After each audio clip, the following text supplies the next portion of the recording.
articuler une réflexion nouvelle sur l'exigence de démocratie, l'exigence de liberté d'expression, l'exigence aussi de progressisme entre la social-démocratie et la gauche marxiste, ou bien ce qu'il en reste. Parce qu'il y a une plateforme à créer, il y a des idées à faire émerger, mais pour les faire émerger, il faut d'abord l'unité, il faut dépasser le passif, il faut aller aujourd'hui regarder vers le futur. Mais vous croyez que c'est suffisant pour constituer une alternative face à la faillite du néolibéralisme? Non, pas du tout. En fait, la gauche partout dans le monde est dans une situation de mort clinique, dans une situation assez calamiteuse.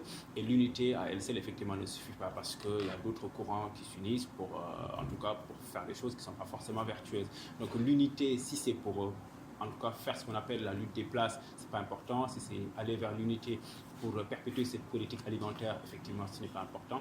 L'unité, mais dans un vrai projet de société progressiste face aujourd'hui au repli identitaire, face aujourd'hui au populisme autoritaire qui émerge un peu partout, et face aussi au défi de la décolonisation et de la souveraineté totale.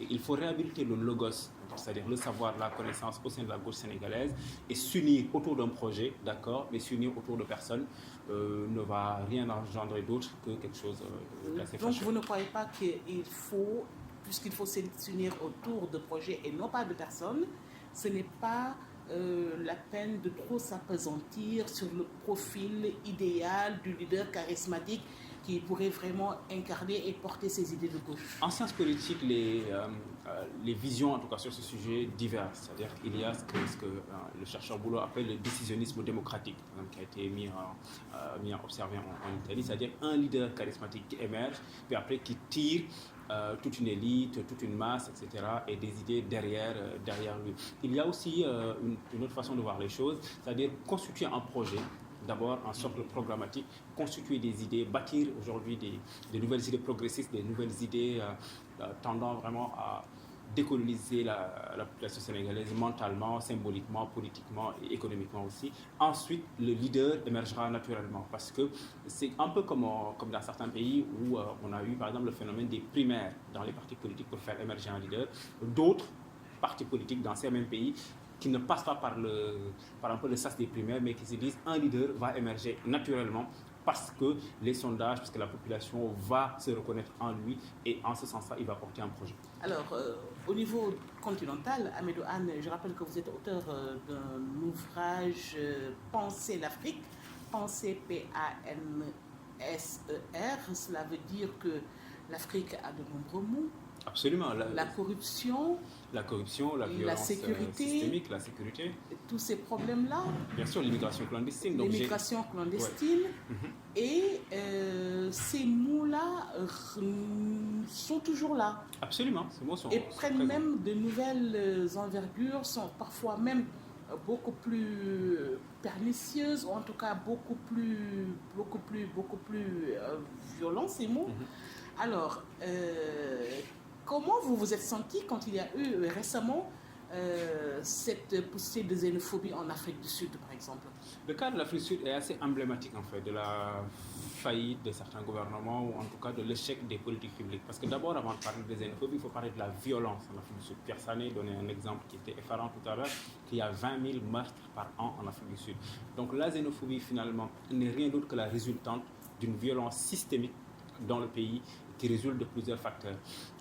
Cette xénophobie a une autre considération, a une autre externalité négative, et symboliquement, ça pèse pour un pays comme l'Afrique du Sud, qui a appelé la nation arc-en-ciel, qui a aussi bénéficié du soutien de la communauté africaine, de la communauté internationale, il y a 30 ans, quand ce pays souffrait des affres de l'apartheid. Donc c'est ce symbolique qui fait que cette xénophobie et cette violence sont beaucoup plus visibles dans l'opinion publique à travers la couverture des médias.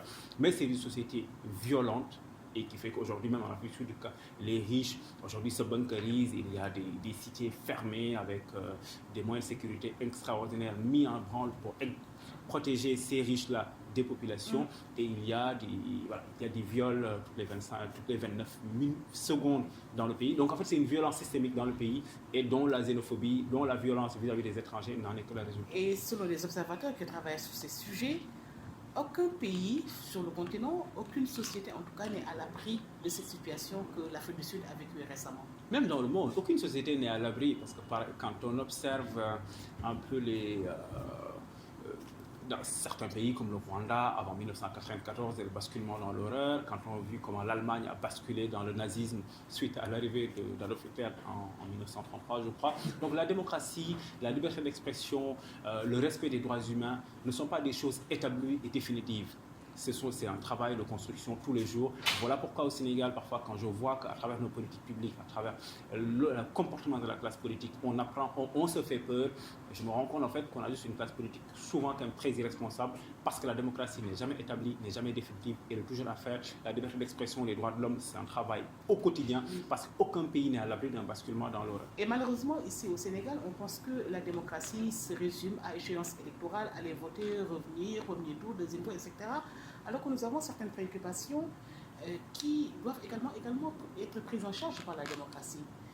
Pierre Sané lui disait tantôt, la violence faite aux femmes, c'est une épidémie au Sénégal.